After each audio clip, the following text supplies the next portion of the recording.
Thank you so much for being here. This has been a fantastic conference. It's an honor to be here. First time in Spain, actually, so I'm loving it. I got to walk around downtown towards the beach and everything back on Tuesday, and it was awesome. Very muggy, but awesome. Beautiful. So thank you for being here. I want to start this talk with a brief history lesson. But it's very incomplete. And this is a brief history lesson of American spaceflight. And credit goes to both these ideas and slides from David Hassan, who's a former NASA engineer that I know back in Austin, Texas. The early stages of American spaceflight were defined by the Mercury program, and specifically they used the Atlas rockets. And what was interesting, this is in the early 1960s, what was interesting about this space program is as they started the Mercury program, they were already thinking about the programs that would come after it and the things that they would need. So they were planning out this stage process of evolving the space program. There were many things they needed to experiment with and figure out. And they knew they couldn't do it all at once, and they couldn't wait. And so there were things in this Atlas program where they literally welded the astronaut into the top of that little red capsule. And they knew that wasn't going to suffice, so they had to figure these things out. And so they progressed from this program, from the Mercury program, into the Gemini program using the Titan rockets, and finally into the more famous of the programs, which is the Apollo program. But back in Mercury, they were things that they knew they were going to need in the Gemini and Apollo missions. So they were already doing early experiments and planning for those things. They had this vision of what they needed to accomplish to put a man on the moon that was laid out in the early 60s. But they knew they couldn't do that all at once. They had to take lots of baby steps. So if we plot this very brief history, we can see they went from these rather primitive rockets, which of course that literally is rocket science, so they're actually pretty complex, but these rather primitive rockets to rockets that were in space and they could actually do manned space missions to putting a person on the moon. And they did not get this way in one giant step, but rather in lots of baby steps.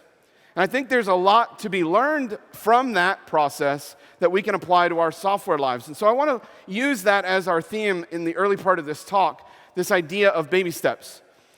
Many of you know Brendan Eich, the creator of the JavaScript language, and he famously said, always bet on JavaScript. This is an appropriation of the quote, always bet on black, from Wesley Snipes' character in the Passenger 57 movie. But he talks about how every step of the way people have betted against JavaScript.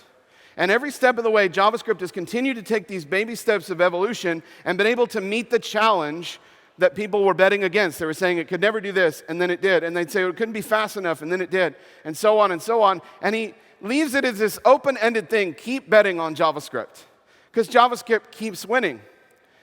And so I want to ask the question, should we keep betting on JavaScript, and what does that mean for JavaScript's future? That's what the talk is today. Now, I'm going to shift into another brief history lesson. This is my history lesson of my journey into JavaScript, really into the web in general, but especially into JavaScript. Like many of you, I've been around the web for quite a while. And some of you are newer, and so you won't even recognize some of these browsers like Netscape and IE, but this was the early days of my entrance into building for the web. This is in the mid-90s when there really was just starting to be an internet thing. And there was IE4 and Netscape 4 and Netscape 6. Actually, Netscape 3 when I was in high school. That was the first web browser I ever used. And like many of you, the way that I figured out how the web worked was to use view source. I went to a web page and I clicked on view source, and this magical document popped up, and it showed me all these magical codes of how to do things. And of course, the one thing that I really wanted to figure out when I clicked on View Page Source was how did they make those little mouse cursors trail around the screen? That's what I wanted to know. Making that mouse cursor move around was state of the art, and I wanted to know how they did it. So I did View Page Source, and I looked at that code. Now, I progressed on from silly things like mouse cursors into more advanced things. Now, this is the earliest of the websites that I ever built that I could pull up. This is from, I think, 1999 or 2000. And this is some really hardcore JavaScript where I was dealing with IE4 and Netscape 6 and dealing with layers. And I particularly love how bad I was at even my coding style. I didn't even realize that I didn't need those extra parentheses around it. I pulled this up from archive.org, the web page archive. Another of those sites that I built at the same time, and I'm real excited about my usage of eval. That was really great, and I'm very proud about this particular code. So in the early days, I was doing as most people were doing, which is just fiddling around, figuring things out. I didn't really know what I was doing. But I was taking those incremental baby steps, learning more and more about the web and more about how to deal with JavaScript. This progressed into a career in JavaScript development. I took a job at a digital agency and got the opportunity to be the lead developer building out the front page design, the redesign of this website for a regional airline in the United States called Southwest. And I built this in 3 weeks with a team of 3 other developers right before Christmas. We were handed these designs, and this again was back in the 2006 time range, so we didn't really have great browsers, and we'd just gotten the emergence of JavaScript libraries and frameworks that were just starting to come out. And the big hot thing back then was YUI, and so we had this YUI calendar widget that we needed to put on the page, and that's what the design called for, and we figured this stuff out. We figured out how to coordinate all the things and change all of the, where the arrows showed up and all these little intricate things that we had to figure out how to configure in the JavaScript code. And then right before we launched, right before Christmas, they came back to us and said, you also need to support Netscape 4. And we're like, no, there's no way that this YUI calendar widget is going to work in Netscape 4. I moved on from that to working for a brief period of time, about a year or so, working heavily in Flash, and I built websites like this one. This is a kid's website for a grocery store chain, and I built this, and I was definitely cheating because it looked like JavaScript, but it was ActionScript. It was inside of this Flash runtime, and it seemed to be a lot more predictable and that sort of thing. So we could do a lot of fancy things back then. This is even before the days of Canvas was on the web, and so we could really draw with this canvas of Flash in ways that we couldn't do with the web. And Flash is definitely the precursor to a lot of the things that we can do on the web today. Now, I moved on to really focusing on the dollar signs, and of course I don't mean actual money, I mean jQuery. jQuery came out in 2006, 2007. The very first thing I did was open up the source code and figure out, what is this dollar sign? I literally did not know that dollar sign was a valid JavaScript character for a variable name. I was like, how are they doing this magic? So I'm opening up the source code, trying to figure it out. I had no idea. I didn't even understand Clojure at the time, so I was really just fumbling around, but I wanted to understand JavaScript at this deeper level. I didn't just want to do mouse cursors.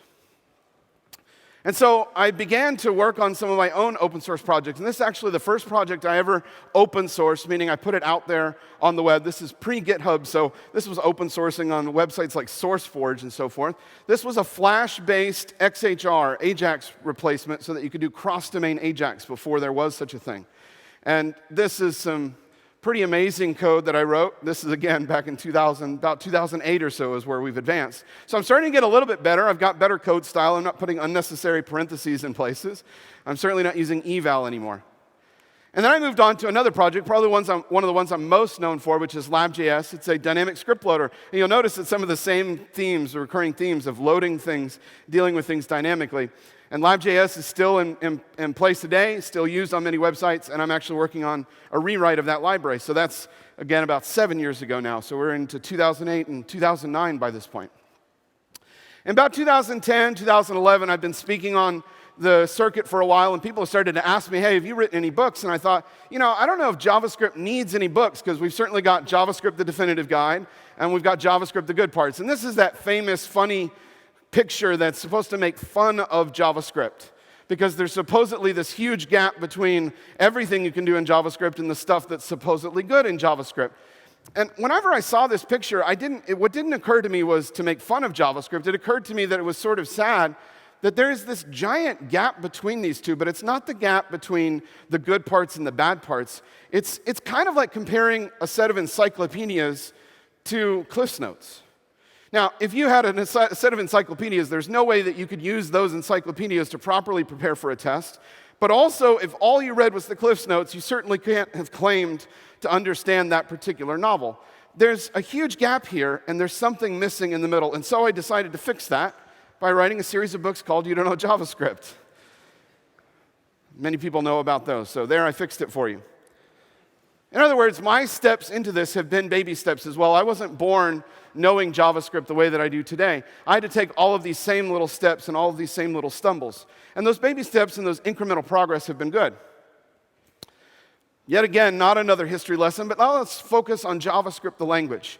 I tried to go back and find examples of code or examples of things that could have been done in code in the earliest days of JavaScript. This is JavaScript early, before it had even been standardized into version 1. But you could do code like this. This is an actual function that was on an actual website in like 1996, and one of the first websites to use any JavaScript on the web. And this is code that you could actually do back then. It's kind of interesting because there's more sophistication there than I would have expected from the earliest days of JavaScript. Once it had been sort of formally standardized into version 1 and 2, you could do even more sophisticated things, like, for example, take advantage of the prototype. Very primitive support here, not the same as what we have today, but certainly the early progression of those features were already landing in the language. The big standardization for JavaScript, the big version 1, if you will, was ES3, actually. And that happened in 1999, and we got things like closure, because we had functions as first-class citizens, so we could return them from another function, and now we could actually use closure, and that was a huge deal. Except at the time, I had no idea. I wouldn't learn about closure until like 5-8 years later. We had ES4 came around, or was being discussed for a while. It was actually going to take the JavaScript language in a significantly different direction, much more like Java or C++ than it had ever been before. And actually, this ES4 is what happened with ActionScript. So some of my days working in Flash and ActionScript were exactly this kind of code. This is the folks at Adobe, they decided to build out an implementation of ES4 because they were the proponents of it, and they made it into ActionScript 3. Unfortunately, for a whole bunch of political reasons, this completely died. And actually, maybe that was probably a good thing, because they were trying to do a lot of things with the web that really didn't culturally fit with how JavaScript developers approached building for the web. Around the same time, this is often confused with ES4, we had a thing called E4X. E4X was putting these XML snippets directly inside of the JavaScript. And if that looks familiar to you, I think it's an early precursor to the ideas of JSX. Now, E4X was definitely not that. It was definitely trying to not work with HTML, but work with XML as a data structure natively inside of JavaScript. It used this strange sort of XPathy kind of syntax to traverse the XML or whatever. This died a complete and horrible death, and I think for good reason. It didn't belong in the web, and it certainly didn't belong in the web back then. It's often confused. But both of those were this kind of intermediary ground where we tried to get some standards processed, but for political reasons, most of this died. Fast forward another 10 years from ES3, and we finally got ES5 in 2009. And we got some interesting improvements, but they were really kind of small improvements in the whole scheme of things. We got strict mode, which is a hugely important thing. We got getters and setters, which nobody used. We got a few other little things like object.create. But for the most part, what we had was what we already had, just a little bit cleaned up. So it was sort of like a compromise version for the language. It took another 4.5, almost 5 years for us to get to the point where we could land ES6, and that was the huge change set. All of these changes that actually had been building up since ES4 finally landed all at once in this one giant change set. So this was definitely not a baby step, but it was comprised of a bunch of ideas that had been baby steps along the way. And there's far too many ES6 features for me to even list. Now, ES6 is often thought of or often called ES 2015 because technically, very late in the game, the TC39 committee decided to rename it from ES6 to ES 2015. But coming from somebody who had already published a book with ES6 in the title, it's not called ES 2015. Stop calling it that. It's called ES6. Now, after ES6, certainly the year-based naming took over. So in ES 2016, many people called that ES7, and you're also bad for calling it ES7 because it's called ES 2016. That is the official name for the language. I actually still hear people today talking about, hey, when's this thing going to land in ES7? As if ES7 is this general phrase to refer to anything after ES6.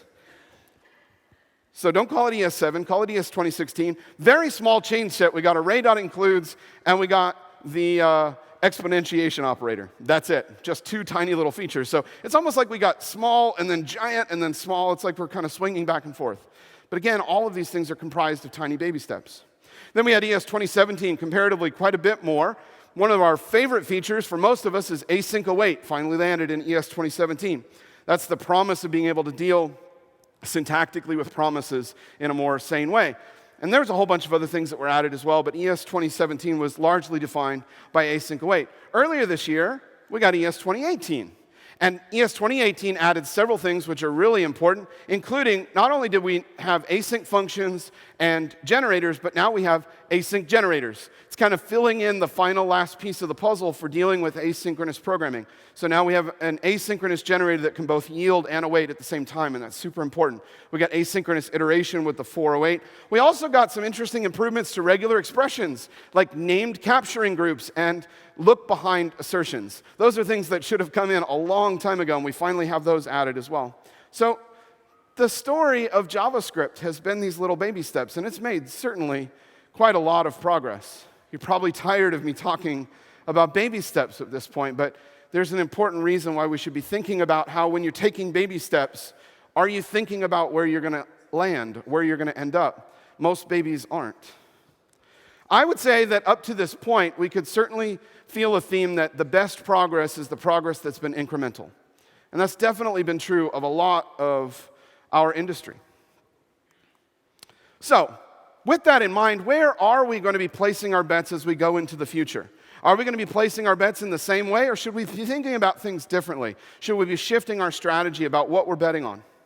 So there were some bets earlier in the web that turned out to be really terrible bets, at least for the web as far as that's concerned. These were bets against the openness of the web and more towards the vendor-controlled, sandboxed, containerized versions of the web, these plugin-based ideas. And I'm even going to go so far as to say, even though these are clearly bad ideas, this may be a little controversial, but I'm going to say that app stores were also a really bad idea.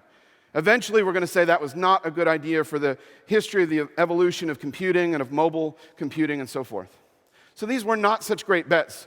But it turns out there have been a few really good bets that continue to pay off well. For example, the open web technologies like HTML, CSS, and now progressive web apps, bringing those things together and bringing together the features that take web applications and put them on par or even better than JavaScript applications. I'd say progressive web applications have an opportunity to outpace native applications because we already know in the web how to handle accessibility. I know that's not a cool, popular term, but accessibility is already a thing that we know very well how to do. We don't always do it, but we know how to do it so much better in the web than anything I've ever seen from native applications. We have an opportunity to outpace native if we take advantage of what the web can do. These are great bets.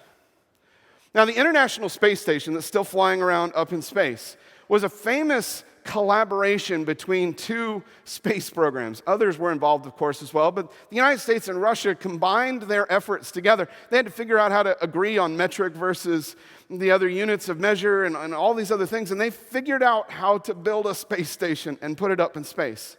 I think it's a famous success story for the power of open collaboration. That's why those technologies, like HTML and CSS and JavaScript, that's why they're winning, because they're being built in the open and they're being built through collaboration.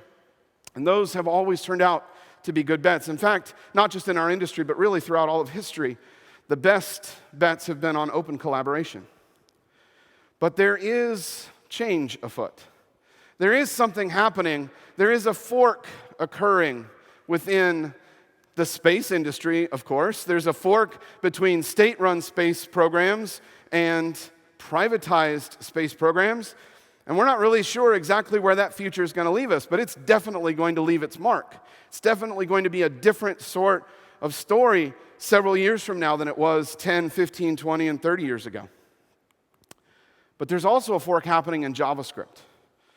JavaScript is, and has for a while, been being pulled in two different directions. Being pulled in the direction of what is good for the language and pulled in what is good for the direction of JavaScript to run on machines and to be run by machines and on machines. These are tensions that have been increasing over the last several years.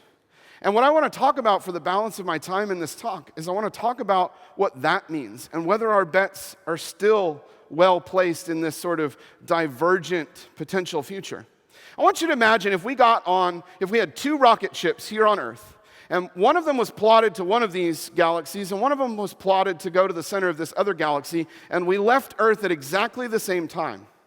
Those two spacecrafts, for a really, really long time, are going to be traveling in what would be completely perceptively as parallel. They're going to be headed in exactly the same direction. They're going to look like they are cooperating together. But at some point, the closer and closer they get to their destinations, they're not just hundreds or thousands or millions. They're billions and billions of light years apart. And what's happening here is that a path where we're only looking at the baby steps looks like it's not a very divergent path. But if you don't have in mind where is the end goal, you can get way far off. So if JavaScript has been able to take advantage in the early several years here of some divergence that doesn't look too extreme, my question is, will it become more and more so because those different forks have different goals? And that's what I want to talk about. Is incremental, open, baby steps progress that we sort of myopically focus only on what we're doing now, is that always good? Is that still the best bet? So let's first take a look at JavaScript, the language. Let's look at some of the things that are happening with JavaScript, the language, some things that we can observe about it, and we'll compare those to what we can observe about JavaScript that's serving those machine needs. So first off, I'm going to say that all of software development is about human communication.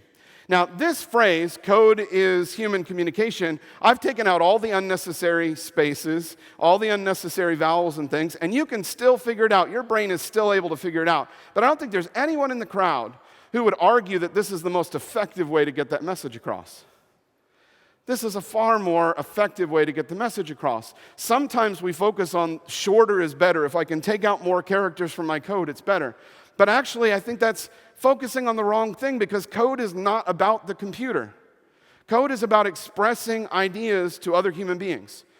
If you've written an if statement before that did not need an else clause, I want you to just think about that. If you wrote an if statement that didn't need an else clause, in your head you went through all of the ideas, all of the paths of the values that could come in, and you decided that the else clause was not needed. But how much of that mental context did you encode into your program? And the answer is 0. You didn't put any of that in there, you just left the else clause off. Maybe you put a code comment there, but you didn't put all of that thinking into play. And what happens is that code doesn't get revisited until 6 months later when there's a high-profile bug and the boss is really upset, like, what's taking so long? And somebody else, or your future self who's forgotten the code, shows up at that code and says, good grief, why is there no else clause? Maybe that's the source of the bug. And they spend inordinate minutes and hours even potentially trying to reconvince themselves that there's no need for an else clause. Why? Because you didn't communicate the ideas that you had behind the code. It's not just about what you think about the code that needs to be written, but also communicating the code you thought about that didn't need to be written. Code is about communicating our ideas. There's an infinite number of programs that will produce the same sequence of ones and zeros. With an infinite number of choices, and whichever one you pick is just a suggestion anyway, then we should be focusing on how we communicate our ideas to other human beings. This phrase, lingua franca, if you've heard this before but you're not exactly sure what it means, I encourage you to go look it up because it's often used a bit incorrectly. This phrase is often used to just say, oh, like a common language that everybody knows. And it's almost like a negative about something. And JavaScript has been called the lingua franca of the web and even of programming, but I don't think you fully understand and appreciate what that means. Because lingua franca is actually a bridge language between two incompatible languages. It's not some lesser form of communication. It's a higher and more important form of communication that allows two people of different tongues to be able to communicate effectively together. So when we say that JavaScript is the lingua franca of the web, what we mean is it's opening up and widening the tent to bring more people together, people that speak entirely different ways, but they can speak a common way through JavaScript. Now, often JavaScript gets teased and made fun of for being poorly designed. I don't subscribe to that. I think JavaScript is the most important language we've ever invented. And its role as lingua franca cements that. JavaScript is amazing because it truly is multi-paradigm. You don't have to choose procedural programming or object-oriented programming or functional programming. You can mix and match those styles as you see fit. That makes JavaScript more powerful than some languages where you have to choose one or the other. JavaScript is evolving in the direction of being more declarative. That is, a lot of the things in ES6, for example, are things where JavaScript is now able to declare the outcomes that we want instead of distracting the user with all the imperative how-to stuff. So the source code is able to more effectively communicate ideas and not distract the reader from things they shouldn't be paying attention to. These are all very good things that are signs of a good, maturing language. JavaScript also has the idea of backwards compatibility. Now, this could be a little bit debatable because, quite honestly, I wish that we were able to break from the past. But one of the most touted things about JavaScript is that code that I wrote 25 years ago still runs today. It still runs today in today's JavaScript engines. So I'm able to still go back to those really old, crappy websites, and they still run. That's true backwards compatibility. And that's one of the reasons why code survives so much longer and why the web is chosen so much more often as a platform for people to deliver their applications. JavaScript is most definitely not, as you've heard, slow, sloppy, buggy, or inconsistent. All of those things are things you might have been able to say about JavaScript 10, 15, 20 years ago. But the JavaScript of today is far different and fast evolving and maturing to be none of those things. And it's a tired old joke to say, oh, JavaScript, that dumb little poorly designed language. It's a first-class citizen just like any other language ever is, and has the potential, the way it's positioned in the web has the potential to be the most important language that we ever invent. Some things to be potentially aware of, some things that are coming to JavaScript soon, hopefully, maybe. These are proposals that look like they're likely to land. If you're of the persuasion of liking class-oriented programming, there's a bunch of features coming, including class fields and private methods. All these things are going to be augmenting how classes work to fit more of the enterprise sort of approach to software development. So these are all great things. If you're into class coding, you're super excited about JavaScript, not just finished with classes, but it's got a whole lot of things it wants to do. This is a tiny little thing, but I really like the idea that unnecessary things can be removed from the code. We can go back and say, you know, there are unnecessary things that are just cluttering it up. In the early days of JavaScript, they said, even if you don't care about that error binding there on the catch clause, you still got to put it. It's cluttering up the code, and now the catch binding is optional. That just landed in JavaScript.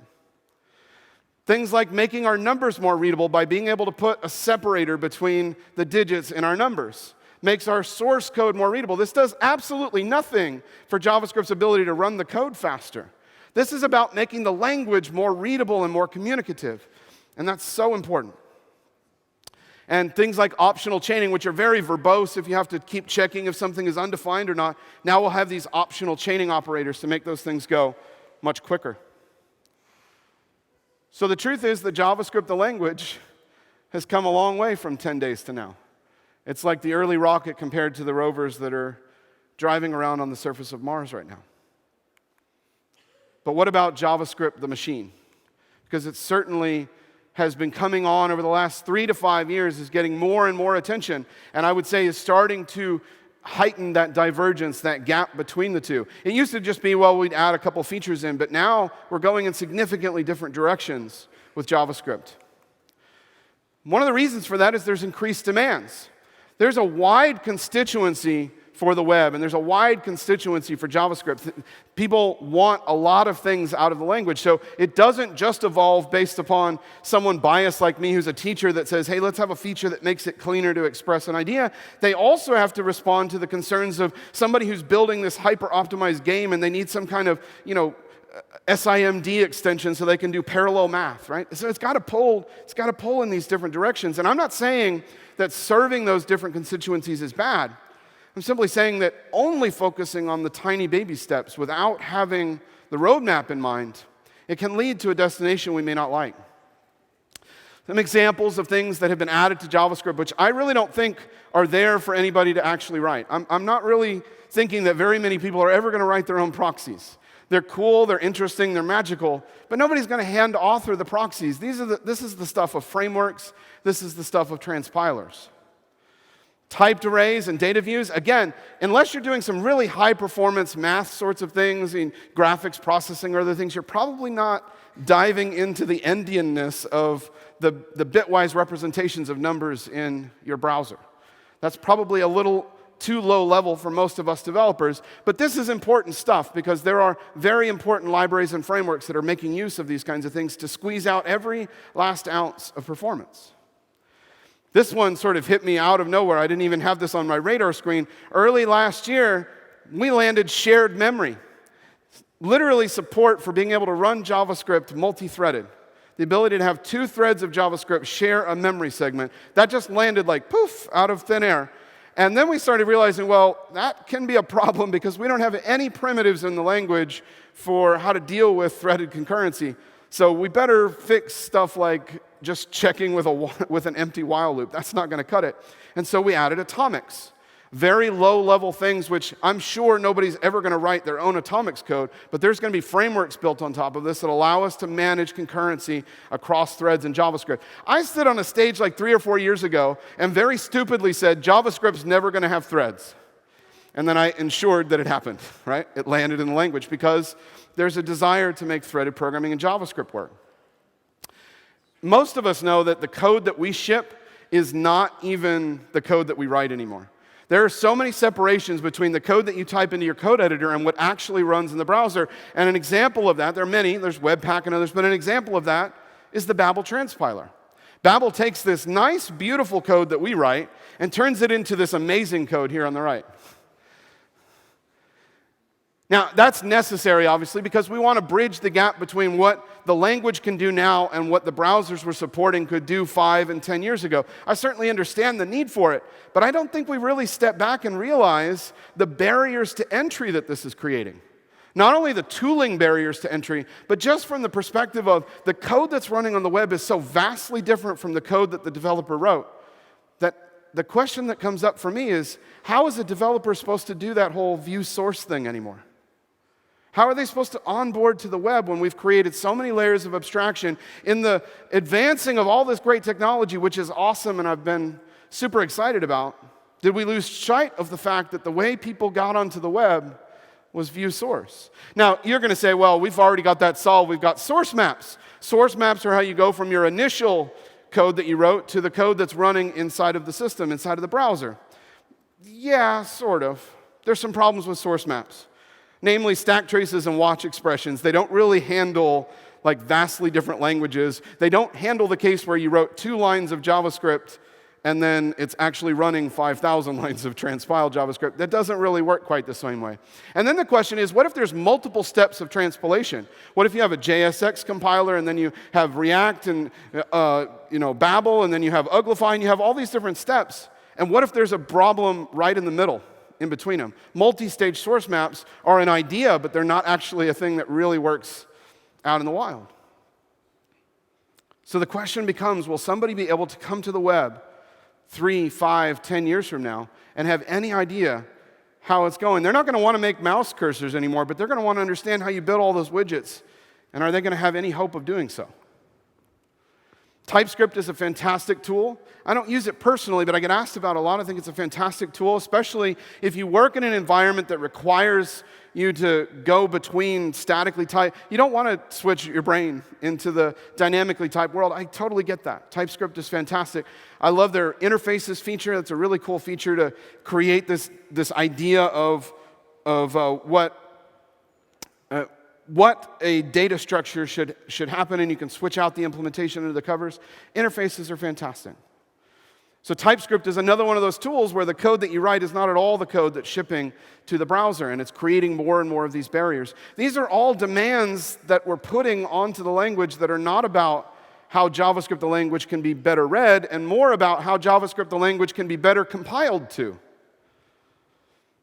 Another example, if you've followed much about Sweet.js. This was a thing a few years back. I'm kind of hoping that maybe this still happens, but we're talking about adding macros to the language. And this is a library that adds them on top, but it would ideally be just the feature is in the language. Other languages have had macros for a long time, so we're talking about adding macros to the language. Macros are yet another layer of abstraction between what was written and what's actually going to run in the browser. And I'm wondering, what's the developer tools going to deal with when it didn't even get a chance to see the code, and there's no source map in between. This was just on-the-fly code that was rewritten inside of itself.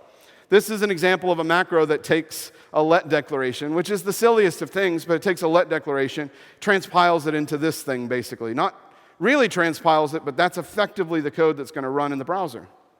So what's that going to mean when we are transforming our code on the fly inside of the browser? Tom Dale, many of you know Tom Dale. He's been around a long time in JavaScript, done a lot of things, famous for being one of the core devs on Ember. He wrote an article last fall about compilers and all these transpilers and compilers that we're using. And he basically said, this is the future of JavaScript. We're not going to be like using frameworks anymore. He said, 5 years from now, we're going to just be compiling every piece of our code. So the framework won't even be a thing that you load into the browser. The framework will be a tool that transforms the code that you wrote on the server and ships out something entirely different than what you wrote. And you can see why that's creating more. In the advancing of our technology, it's creating more and more of a gap, more and more of a separation between these two JavaScripts.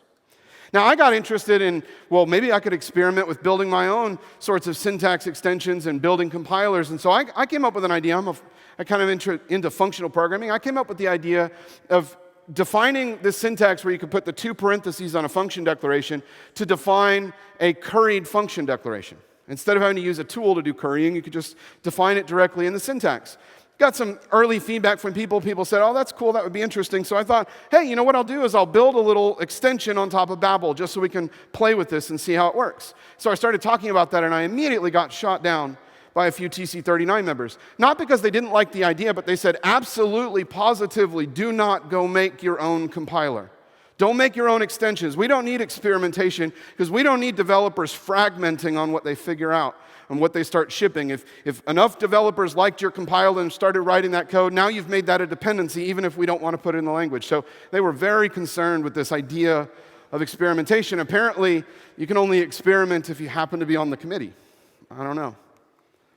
Now, ASM.js, you probably know about this, it's been around a long time, but it was the idea of subsetting JavaScript. This is not code that you would write, but certainly the famous success story was that we were able to take 1.5 million lines of highly optimized C code and in a couple of days transpile that into JavaScript and run the Unreal game engine at 60 frames a second in the browser, taking advantage of shortcutting a lot of JavaScript slowness with its type coercions and garbage collection and things. So ASM was the early precursor to WebAssembly.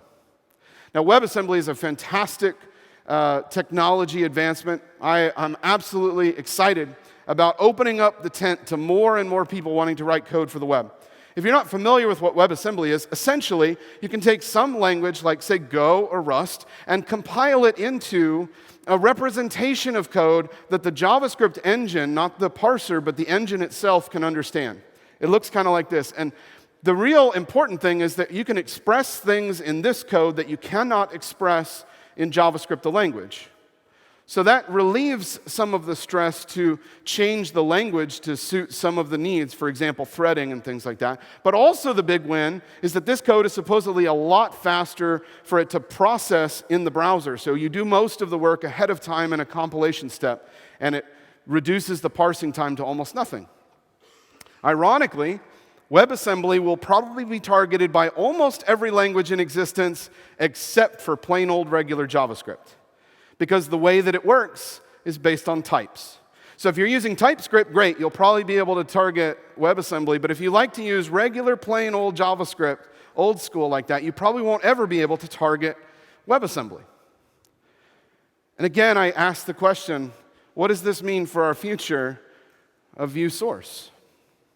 When somebody shows up on a website, there's not just one or two technologies like JavaScript, HTML, and CSS. There's JavaScript and Go and Rust and 5 other languages involved in what makes that web page work. And so now a new learner doesn't just have the barrier to go learn 1 or 2 languages, but they have to learn a dozen or more different languages and technologies to figure out what a website is doing. Even if we have source maps, it's not going to be particularly easy for someone that's beginning to learn and onboard onto the web. So as I finish up, just this question that I want us to ask. This talk was going to be called, before I called it Keep Betting on JavaScript, this talk was going to be called A Tale of Two JavaScripts. For a long time, it's been okay for us to just allow these two to intermingle together. But they are diverging. And for a while, this has been a good bet.